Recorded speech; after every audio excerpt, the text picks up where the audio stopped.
নমস্কার, study point Ranu থেকে আমরা আজকে আবার কিছু ইম্পর্টেন্ট জিকে নিয়ে আলোচনায় চলে আসলাম। তো তোমরা ভিডিওটি প্রথম থেকে শেষ পর্যন্ত দেখতে থাকো। যদি ভিডিওটি ভালো লাগে অবশ্যই কমেন্ট করে জানিও। আমরা এত বিভিন্ন জায়গা থেকে এত কষ্ট করে নিয়ে আসি, তবু ভিডিওটি কেউ লাইক করে না, এটাই খারাপ লাগে। তো অবশ্যই যারা দেখো, যদি ভালো লেগে থাকে অবশ্যই লাইক করো এবং কমেন্ট করে জানিও যে কোথায় কী সমস্যা হচ্ছে, তবে আমরা আবার আরও কিছু উন্নত জিনিস নিয়ে আসবো। তো ঠিক আছে, আমরা তো করতেই থাকি, কোনো অসুবিধা নেই। যাদের কাজে লাগবে অবশ্যই তোমরা দেখো, ঠিক আছে? তো চলো শুরু করা যায়। আচ্ছা বলো তো, উপরাষ্ট্রপতি পদাধিকার বলে সর্বাধিপত্য করেন সংসদের কোন কক্ষের? রাজ্যসভার সভাপতিত্ব করেন, তাই তো? তাই না? এবার বলো তো, সংসদের সদস্য না হয়েও কেন্দ্রীয় মন্ত্রী হওয়া যায় এবং সেই পদে বহাল থাকা যায় সর্বাধিক কতদিন? 6 মাস। 6 মাস। অর্থাৎ কোনো ব্যক্তি যদি কেন্দ্র সে কি হয়, যদি সংসদের সদস্য না হন, তবে তিনি কি করতে পারেন? সেই কেন্দ্রীয় মন্ত্রী হতে পারেন এবং 6 মাস সেই পদে বহাল থাকতে পারেন, তাই তো? আচ্ছা এবার বলতো, সংবিধানের কত নং ধারা অনুযায়ী প্রধানমন্ত্রী রাষ্ট্রপতি কর্তৃক নিযুক্ত হন? এটি হচ্ছে 75 নম্বর ধারা অনুযায়ী রাষ্ট্রপতি কি করেন? প্রধানমন্ত্রীকে নিযুক্ত করেন, তাই তো? এবার বলতো, পার্লামেন্টের কোন কক্ষের সভাপতি ওই কক্ষের সদস্য নন? রাজ্যসভা। কারণ তিনি এইখানকার সভাপতি কে করেন? উপরাষ্ট্রপতি রাজ্যসভার সদস্য নন। কোন আধিকারিক কোনো আধিকারিক পার্লামেন্টের সদস্য না হয়েও পার্লামেন্টের কোন কক্ষের আলোচনা অংশগ্রহণ করতে পারেন? সেই পাওয়ারটা একমাত্র অ্যাটর্নি জেনারেলই আছে, তাই তো? অ্যাটর্নি জেনারেল কি করতে পারেন? যে কোনো কক্ষে গিয়ে বসতে পারেন।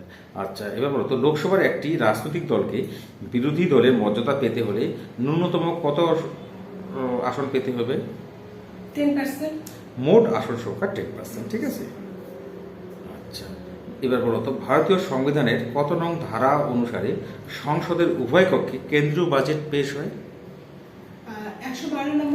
112 নম্বর ধারা অনুসারে কি হয়? কেন্দ্রীয় বাজেট পেশ হয়। কিন্তু সংবিধানের মধ্যে বাজেট কথাটির কথা উল্লেখ নেই। এটা আবার একটু মানে ভীষণ একটা কি ইন্টারেস্টিং জিনিস। লোকসভার অধিবেশনে কে স্থগিত করতে পারেন বলতে পারবে? কার হাতে শুধুমাত্র এই পাওয়ারটি আছে? এই পাওয়ারটি হচ্ছে রাষ্ট্রপতির হাতে থাকে। রাষ্ট্রপতি একমাত্র করতে পারেন। আচ্ছা এবার বলতো, রাজ্যসভার কতজন সদস্য প্রতি 2 বছর অন্তর অবসর গ্রহণ করেন? মোট সদস্য সংখ্যার 1/3 প্রতি 2 বছর অন্তর কি হয়? অবসর গ্রহণ করেন। তাই এই কক্ষটি হচ্ছে চিরস্থায়ী কক্ষ, কোনো সময় ভেঙে যায় না। যেমন লোকসভা কি 5 বছর পরে নতুন আবার লোকসভা গঠিত হয়, কিন্তু রাজ্যসভা কোনো সময় কি হয় না, মানে চলতেই থাকে। মানে এখন যদি 500 জন থাকে, তার 1/3 2 বছর পরে কি হবে? অবসর গ্রহণ করবে, সেই জায়গায় নতুন আবার আসবে, পরের বছর আবার সেই এরকম করে কি অবসর গ্রহণ করতে থাকে, তাই না? তো এইটা একটি চিরস্থায়ী কক্ষ। আচ্ছা, কার অনুমতি ব্যতি রেখে কোনো কর ধার্য করা যায় না, এটা বলতে পারবে? সংসদের অনুমতি ব্যতি রেখে।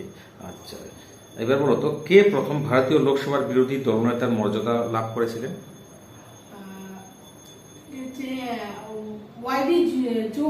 ওয়াইবি চৌহান ছিলেন সর্বপ্রথম, মানে ভারতীয় লোকসভার সর্বপ্রথম বিরোধী দলনেতা। ভীষণ ইম্পর্টেন্ট কিন্তু এইগুলো, হ্যাঁ। আচ্ছা এবার বলো তো, কত নং ধারা অনুযায়ী রাষ্ট্রপতি যুগ্ম অধিবেশন আহ্বান করতে পারেন? 108 নম্বর ধারা অনুযায়ী।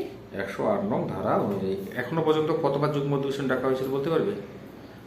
3বার ডাকা হয়েছিল, কিন্তু সামনে আর একটা নতুন আসতে পারে, সেটা ঠিক আছে। তো আমরা 3বারই লিখবো।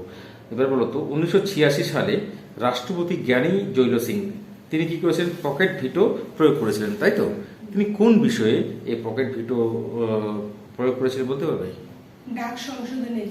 ডাক সংশোধন বিভাগের জন্য। সালটা হচ্ছে 1986 সালে। কে রাষ্ট্রপতি ছিলেন? জ্ঞানী জৈল সিং, ঠিক আছে? আচ্ছা এবার বলো তো, লোকসভার বাজেট কমিটির সভাপতিত্ব কে করেন? Deputy speaker.